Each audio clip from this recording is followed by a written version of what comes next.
Do you need construction knowledge to flip houses? While the technical answer is no, in reality, you do. The only question is how much? Well, it depends. If you're gonna be hands off, then what I'm going to encourage you to do is interview a lot of contractors and glean a lot of information from different ones, because I promise you, if you line up 20 GCs over something as simple as a cosmetic remodel, much less a bigger project, 20 of them, you're going to get 20 different viewpoints. You would think, oh, how easy, I mean, how hard could it be? Believe me, when you line up 20 people, quite frankly, for anything, that's going to have multiple steps, you're going to get 20 different opinions. And while there will be some overlap, you'll be amazed at the things you will learn from one that the next person won't tell you. You'll be amazed at the things one of them sees that the next person won't tell you.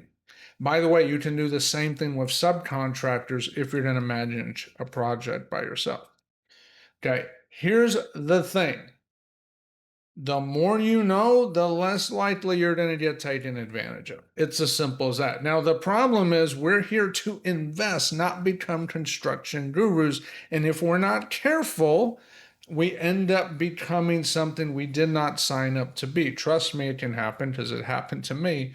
And all of a sudden, I had all this construction knowledge in my head. And I'm like, wait a second, I didn't sign up to be a contractor. So there is a balance, okay? The goal is not to know every last little thing. Hey, are we using 24 gauge wire versus 20 gauge wire? And are we using a 2¼ inch nail versus a 3-inch nail, galvanized versus, like, you don't need to get to that detail. But you do need to understand some fundamentals, because if you don't, contractors will tell you anything and they will take you for a ride. I have literally sat in a room where contractors were being taught how to use change orders to make more money. On who? On you, the investor, and the homeowner too, anybody really. But I literally sat there and was like, oh my gosh, they are, because they didn't realize I was an investor. They were like, they're literally talking about how to use change orders to make more money with your clients. I ain't mad at them, right? It's a profession. They got to make money. They got to live. They got to eat.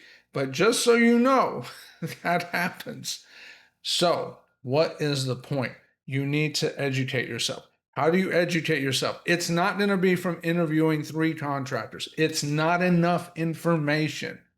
So, when you're going to do that next flip, or maybe you're going to remodel a rental, or you're going to build, whichever route you want to do, interview a lot more than 3, at least 10, ideally 20. Really walk through the project. You will be amazed.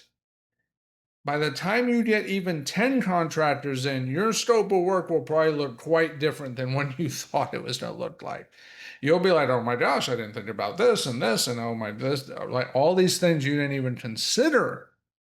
It happens all the time. And by the way, when you do this exercise, yes, it is more preparation work, but more prep work saves you money later, because most projects, quite frankly, go over budget. Now, how much more time is this? It might be a few extra hours of time, but I promise you, a few extra hours of time up front will save you bucket loads of hours later. Take the time to learn from these general contractors, or if you're doing, again, a sub project and you're doing subs direct, take the time to learn from them. They will give you different pieces of feedback. Use some of what you learn when you talk to the next person and bounce that off of them, because they're going to have different perspectives on the same thing. You'd be amazed how many perspectives contractors can have on the simplest of things. It is amazing. So, the key here is you want to know enough to understand what it is we're trying to accomplish with this project. Make sure you're getting a fair price. Make sure the scope of work includes everything you actually need it to include, so that you know what a fair price is going to actually be, not what you think it is because you walked it or because some realtor or some wholesaler told you. And I ain't mad at the realtors or wholesalers, but 99% of them are not contractors. I don't know if it's literally 99%, but the point is the vast majority, okay, whatever the exact number is. You've got to do your own due diligence. You've got to do a very thorough due diligence. And the best time to do a thorough due diligence is up front before you even close the deal, much less spend money, and you will have a much higher chance of success.